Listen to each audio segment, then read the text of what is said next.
here today to speak about some subject that is dear to all of our hearts, water. And so, since we're doing a program called In the Spirit of Water, we brought in a couple individuals who happen to do some body work in water and in a field called healing arts. So they both do something called Watsu, and I'll introduce the lady on the left.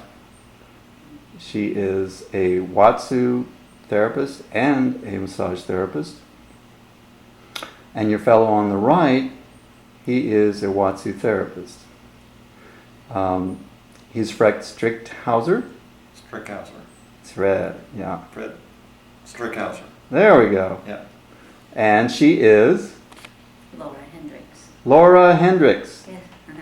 So, tell us a little bit about why you got into this field and what it's been like for you.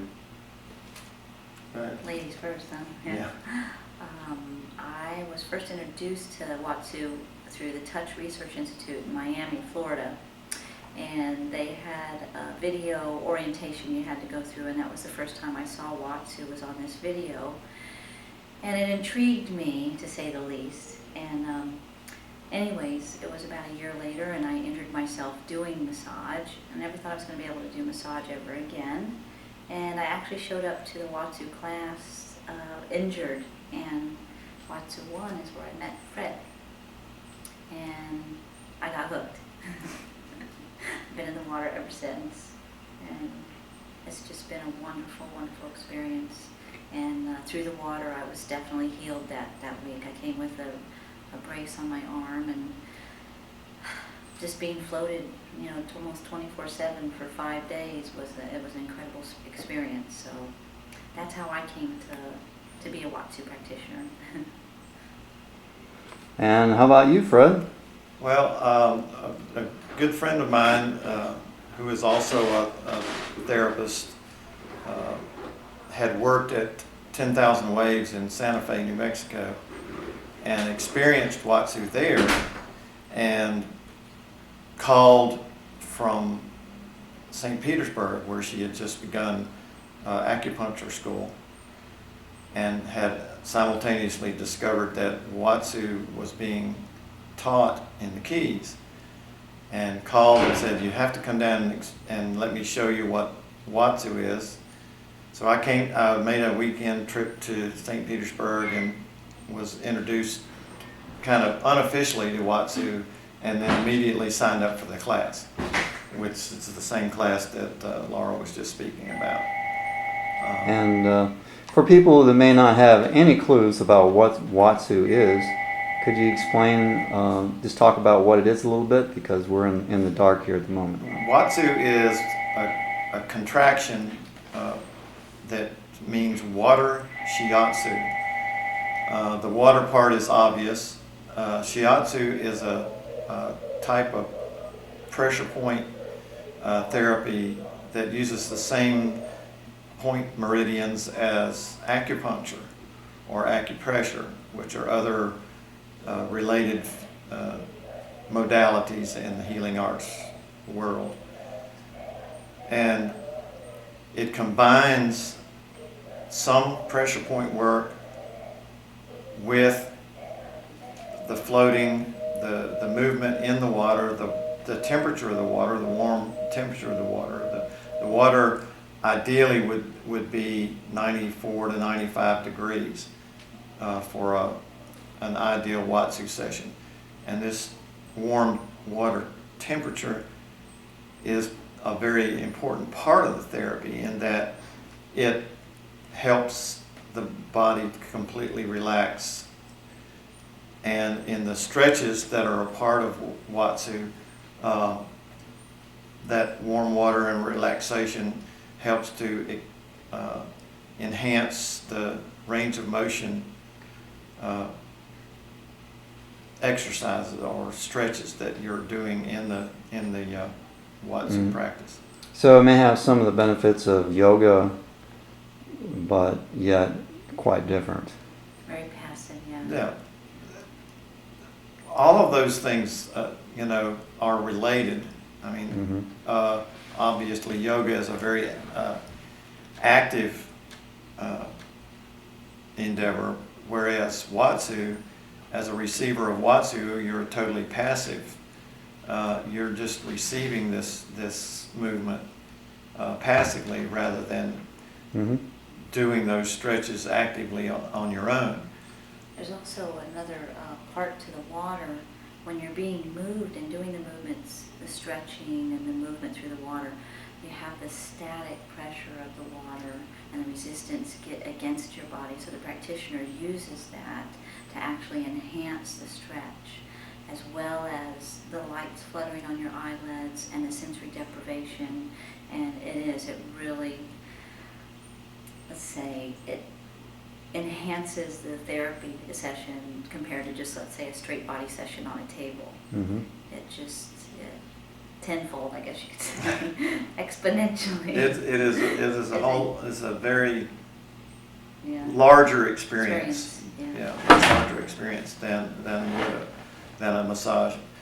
And I mean, I enjoy receiving massage, but water work is just a whole nother world. And then no gravity too. And Yeah.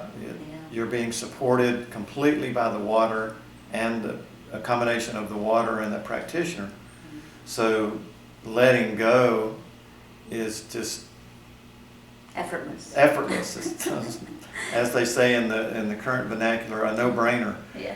And my favorite quote that Harold Dole has in his manual is freeing the body through water. Harold Dull? Harold Dole, he was the Uh-huh. creator of Watsu. And, Okay. So how long has this been around? About 25 years. Yeah. 25, I think that's the current birthday yeah. is 25 years. So what other benefits might someone have beyond, say, getting a massage or doing yoga or whatever? What makes this, as far as the experience for the person, even, say, more different, or is it the same? Well, all of those things have similar results, but I believe that the warm water and the total passivity of the experience expands the relaxation. One of my receivers, a gentleman who was in his 60s and had a fibromyalgia, had tried water aerobics, massage, and other forms of therapy, and had read about Watsu, and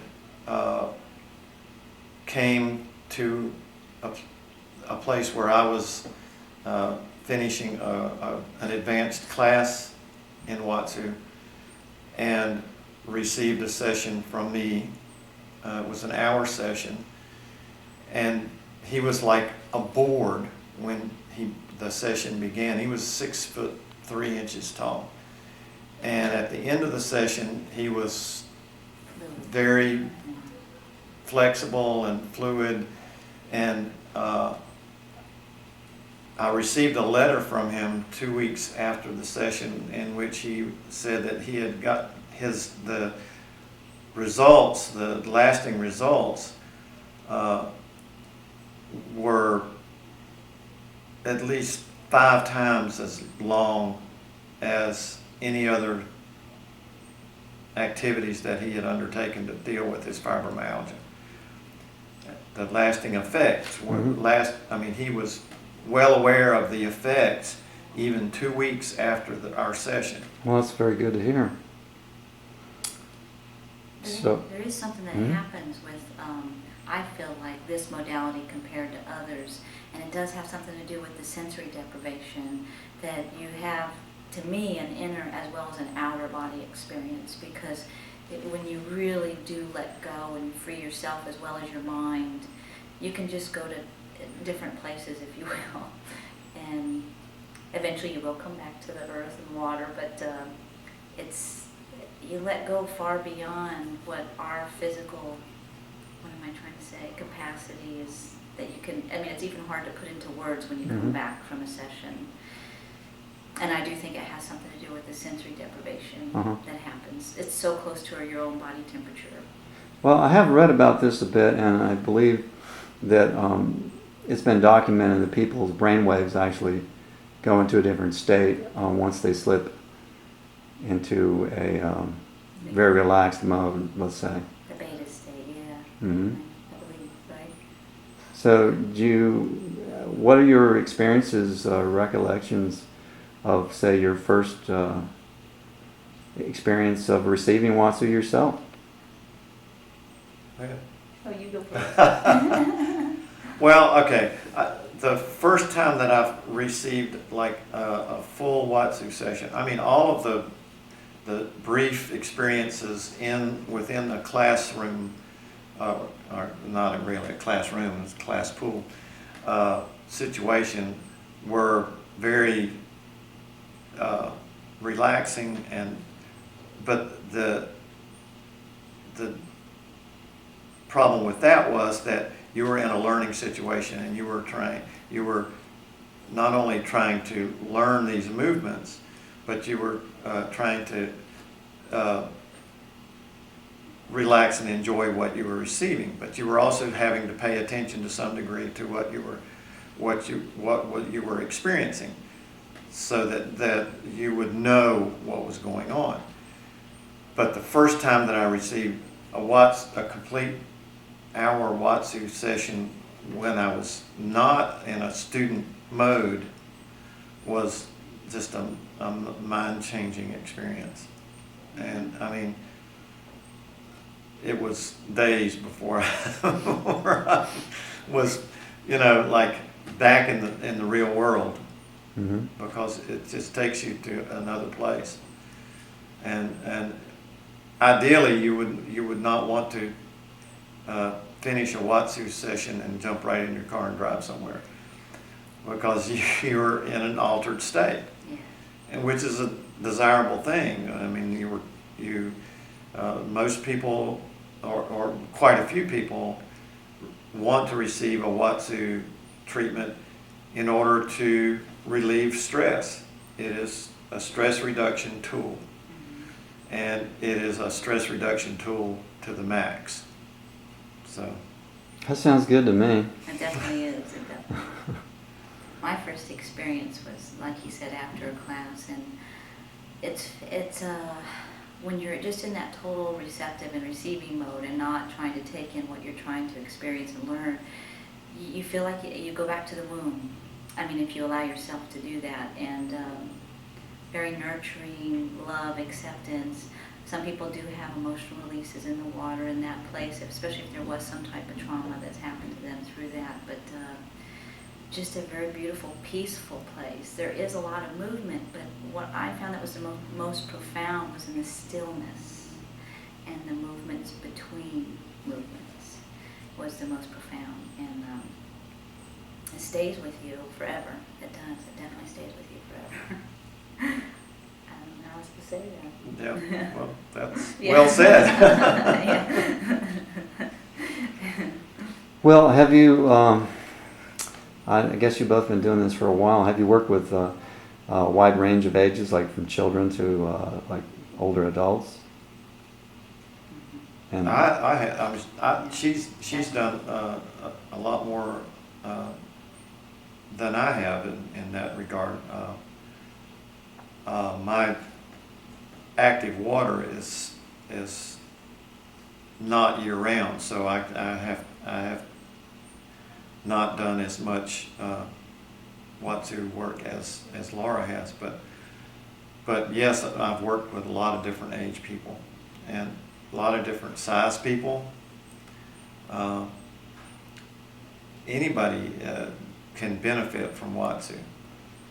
but do you notice much difference in the way people, I mean, everybody's probably responds differently, but I mean, do you notice any kind of patterns related to, like, say, children as opposed to older adults, or in between?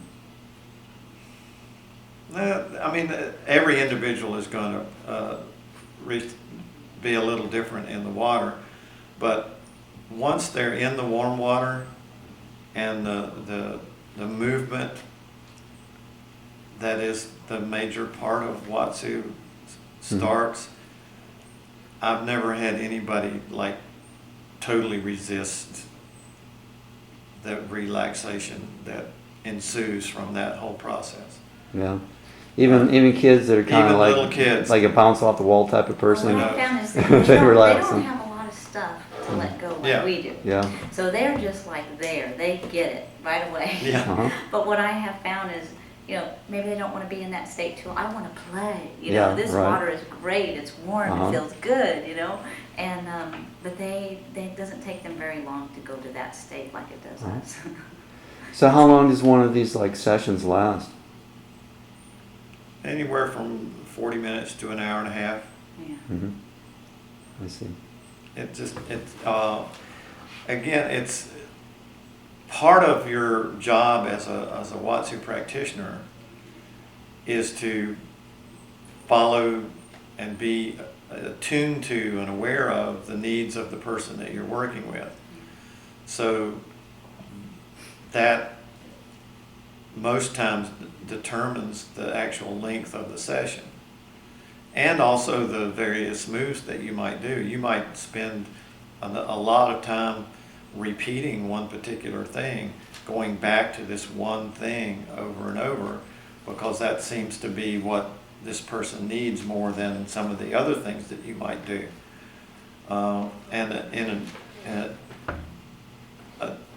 In addition to that, there's an expansion of the Watsu concept, one of many expansions of the concept, called water dance, and that begins to take you completely under the water. In Watsu, your face is always above the water. Many times other parts of your body as well, but your face is in Watsu is always above water. But in water dance, you are completely immersed in the water for brief periods of time, which are referred to by the practitioners as dives. But that is a more playful and also a more womb-like part of the water work that we do. And then we have people like Laura who That's are my very, favorite, yeah. her very interactive in that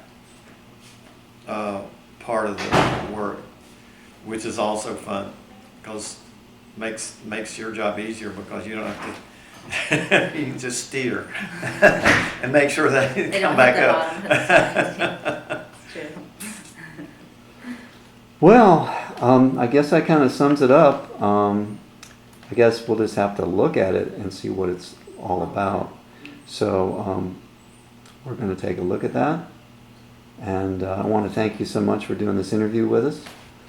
And thanks, Laura. And My pleasure. thank you, Fred. You're welcome. I think our It's a wish, pleasure. though, if you don't mind me saying, is that everybody gets Watsu. Right. Okay? All right. Well, that's a big goal. Let's see what happens.